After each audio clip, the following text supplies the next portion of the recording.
My friends had pregnancies that went perfectly, and they had babies in these beautiful rooms with hardwood floors and watched DVDs, and the family came in and celebrated, and mine was not an event of celebration. Mine was an event of trauma.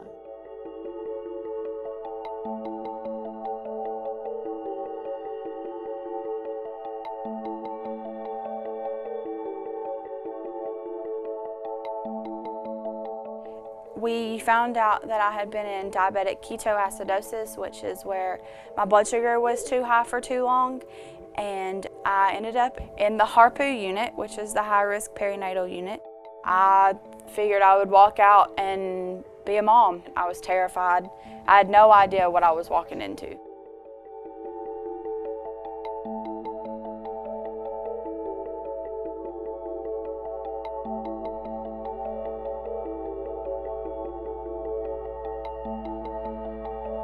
My pregnancy started out normal.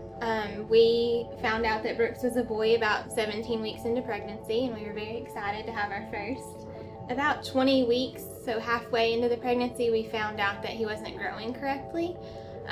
They really couldn't understand why, so we were sent to the high-risk clinic here at UT.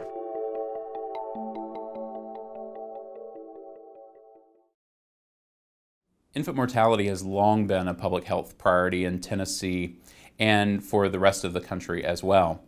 If you look back 90 years ago when our Tennessee Department of Health was founded, our infant mortality rate was 86 per 1,000 live births. What that means is that 90 years ago, out of every 1,000 babies born, 86 didn't live to see their first birthday. And so we've made tremendous progress over the following 90 years. Our most recent infant mortality rate in 2013 was 6.8. That's nearly a 12-fold reduction in infant mortality from that earlier time period. We still, however, have much higher infant mortality rates than the rest of the country. The concept of perinatal regionalization refers to determining where an infant is born or where they will be transferred to based on the level of care they're going to need. And so we know that we don't have enough resources in Tennessee to run a high-level neonatal intensive care unit or a high-risk delivery service in every hospital. And so a number of hospitals across the state have been designated as regional perinatal centers. So a baby may be born in one part of the state and they may be very sick, perhaps they're very premature or born at a low birth weight. We could transfer those babies to one of these higher levels of care. We are fortunate to have a really strong regional perinatal system here in Tennessee. At the state level, there's a unique partnership between the Tennessee Department of Health and the Bureau of TennCare to administer the regional perinatal program. The state then partners with 5 regional centers across the state: Johnson City, Knoxville, Chattanooga, Nashville, and Memphis, to provide those consultations, high-risk obstetrical and neonatal services, as well as the outreach and education components of a regional perinatal program. The regional perinatal centers are quite busy, and in 2014 they provided a variety of services across the state. These include over 11,000 deliveries to Tennessee residents, 4,500 NICU admissions to Tennessee infants, almost 44,000 outpatient obstetrical consultations, 2,600 NICU follow-up clinic visits, and over 750 transport of infants to regional centers throughout the state of Tennessee. But 40 years ago, this regionalized system of care did not exist. We had many babies who were born premature. Many of them were very sick, and many of them died. But fortunately, we had a visionary group of leaders in Tennessee, folks from East, Middle, and West Tennessee, who came together to say that we can do better, and we can work to save the lives of mothers and babies. What we have now in place is a very robust system of regionalized perinatal care that is the envy of many other states in the nation.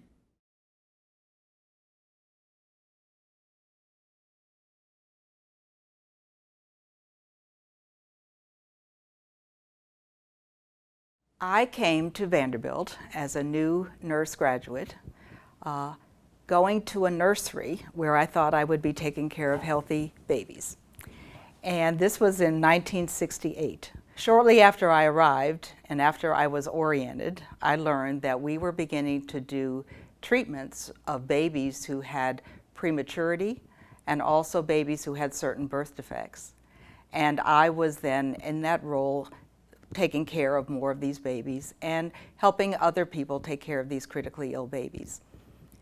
Dr. Mildred Stallman was the director of the program, and it quickly became apparent that she was concerned that we had in Tennessee an unacceptably high infant mortality rate. And she, along with several other doctors in Tennessee, were beginning to find that there were treatments that they could provide to improve the outcome. Intensive care was not developed, and you did your own intensive care by the bedside, and if you didn't have the background and ability to do that, they didn't get intensive care.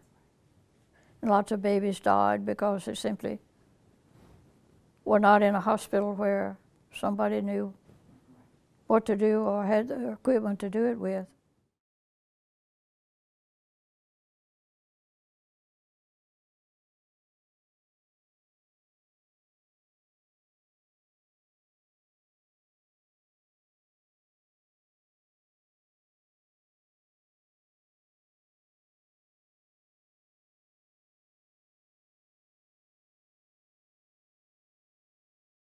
So committees were formed, work groups were formed, and we developed a plan for regionalization of neonatal care in the state. So ambulances were something that we needed to develop. And it's hard to believe, but back in the 1970s, EMS did not exist. Ambulance companies did not exist. So we actually had to buy a truck and bring it back to Vanderbilt and have it converted into an ambulance. And then once it was available, that was launched August 1st, 1974. When we started the program, our NICU was very, very busy, and about 80% of the babies that were coming to the NICU were transferred in from other hospitals. We had two physicians who were actually pioneers, Dr. Tom Lester and Dr. Henry Christian, and they had already really started a transport program. They developed an incubator, and they transported babies in their own vehicles to the NICU. And sometimes those physicians would spend their whole day bringing babies in to the NICU for care. So that was what I was used to, working in the NICU. And I saw immediately that the babies who were delivered here did much better than the ones who came in, because you couldn't take care of them en route like you could in the hospital. So when regionalization started, that was one of our goals, is to have high-risk moms be transferred to the hospital here and deliver here so that the babies could come directly to the NICU from labor and delivery. The program was kind of revolutionary in its time because very few states had such a regional organized program to providing care for the high-risk neonate and the high-risk mother. So Tennessee is to be commended for being on the forefront of that. The second aspect of it, where we are now, is that like a child, we've kind of grown up and we're actually kind of teenagers now. So we're at a point now where things are beginning to change. We have more complicated patients, the babies are more complicated, and so with that, the regional perinatal program has also matured. And so those two things together has been the biggest change that I've seen in my 17 years. Babies were dying unnecessarily. Mothers were getting the kind of care that could have easily been improved upon, and a better outcome for mother. I mean, we actually reduced the maternal mortality rate during the regionalization years. We had some wonderful success stories. And by the way, that's still happening today. We're bringing in 500 to 700 mothers throughout Middle Tennessee to Vanderbilt on a daily basis, on a yearly basis. We're bringing in at least that number of maternal transfers. These are high-risk mothers that are sent to Vanderbilt either before labor, because the baby has a heart disease, the unborn child has some congenital heart disease, or because there's bleeding or hypertension or some problem that could really increase not only the mother's problems, but also the baby's.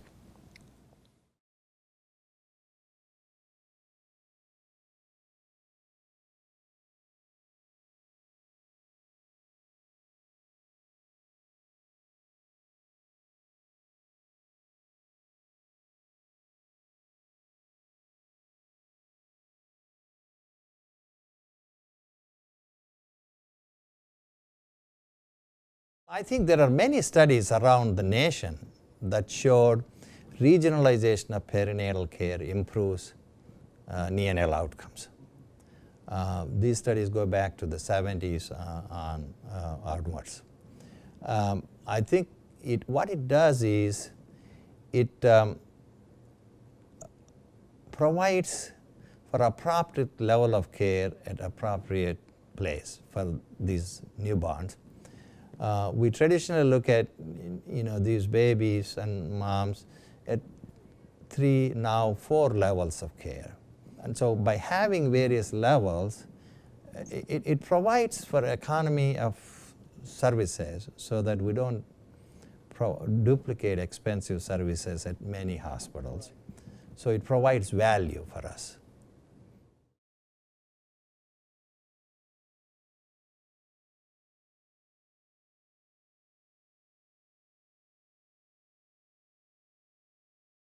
I think some of the things that have made it so successful and what's required for continuing success of the program is, number one, a stable source of funding.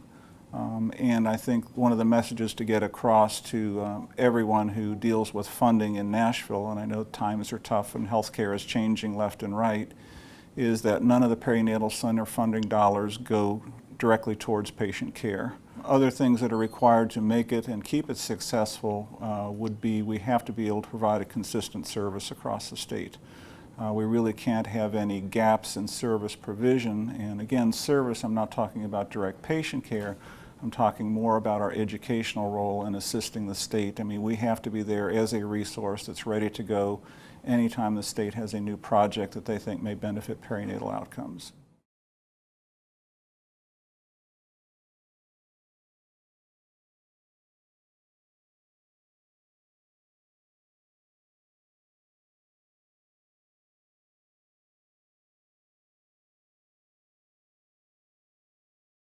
Regionalization is important because not only do we provide education to hospitals that have OB services, but hospitals that don't have OB services, an OB patient is still liable to walk in, and that emergency department staff has got to know how to take care of OB patients. Who else is going to provide education on OB topics, not only to hospitals, but to emergency departments and paramedics when they pick up OB patients?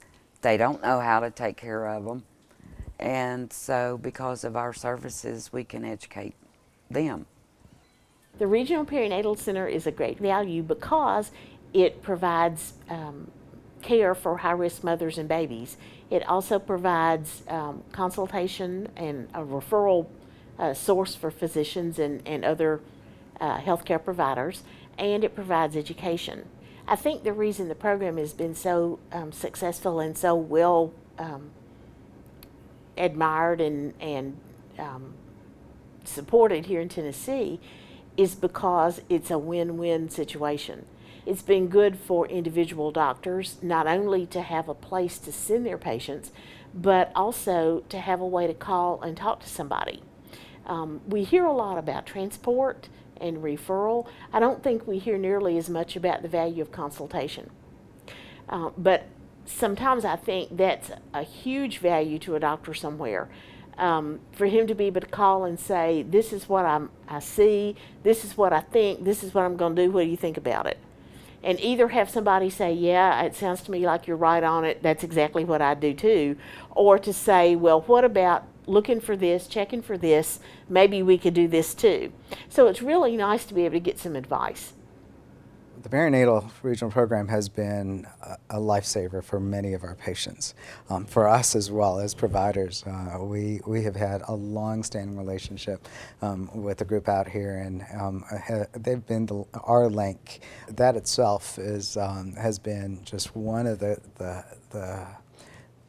blessings of this partnership, one of the things that have come out of our partnership together. Our nurses get a lot of education from the regional perinatal program here. They have been very good at bringing out different staff to come out and get our nurses up to to skill level and compliance and proficiencies, and that has only happened because of this really neat relationship and collaboration we've had with the Perinatal Center. So, the outreach teaching from the Perinatal Center has been significant, not just for patient education, i.e. Nutrition, exercise, trying to keep a young pregnant woman comfortable but not overweight and not undernourished, and has been good. But also their interrelationship in educating and upgrading the education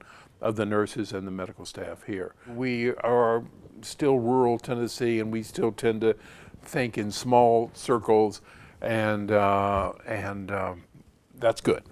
But expanding the horizon to the increased abilities to care and prevent problems is so much of an advantage to the life, health, and longevity of these patients. As you know, longevity in these hills has been very brief, 30 years, 35 years, and premature births and sick children frequently just simply were loved but not well nourished and not well cared for. That's changed a great deal. We try to do everything we can here, but really without that backing, it would be impossible to do the quality of care that I know is possible to give. In order to keep regionalization successful, we need to be able to keep one, talent in the state. We need to be able to keep good people caring for mothers and babies. In order to do that, it needs to be funded. Many of the things by our legislatures, many of the things we do are unreimbursable.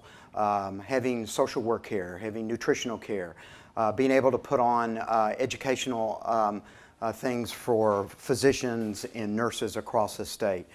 Being able to look at data across the state so that we're able to better improve our care.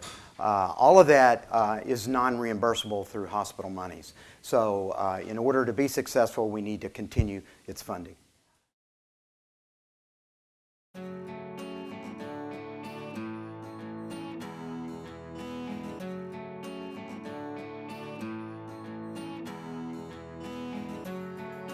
There's a real need for people to have knowledge and compassion for these families. We're making an effort in their behalf, and it's paid off in children not only who are alive, but who are able to go to school and to learn and to be successful adults and hopefully contribute to the society that contributed to them. I think that I would tell any family about to be in the NICU that it's a roller coaster. The nurses and the doctors are your family, and they will be the only ones that understand what you're going through. They'll cry and laugh with you on, depending on the day. No one wants to hear that they have a sick child. And when you have to hear it every single day and you're, not diagnosed with a certain condition in Brooks's case, it sometimes makes it even harder. But the NICU and the doctors and the staff all kind of always have their arms wrapped around you, even on those days that you want to just go through the wall because you're so aggravated. As any new mom, you're always ready to get back into reality. And I was, and it was hard at first because he was so little and he didn't know when he was hungry, so we had to wake up every 2 hours to feed him. But other than that, NICU did great in telling us what we needed. If we had any questions, we could always call back. The nurse there gave me her number and said if I had any questions, I could always call her. They take care of you like they were pregnant, like they would want to be treated. That, they don't leave you high and dry if you have any questions. They tell you straightforward out of the gate what you're in for. It was great, and I would recommend anybody to come here. I came from a blessed background. I was educated. I had the best doctors. I had the best nurses. I had prenatal care. I read books. I was surrounded by people that loved me, and my environment was perfect, and it happened to me. And if it can happen to me, it can happen to anyone. And you know, every one of these lives are worth saving. And I encourage people to not think because they haven't felt it, it hasn't impacted them, or they haven't directly experienced it, that it's not that important. It is important. And I mean, I can't imagine a life without my daughter. And many people and many doctors would not have attempted to save her because the odds were against her. And today she's thriving, healthy, and she's going to make a difference.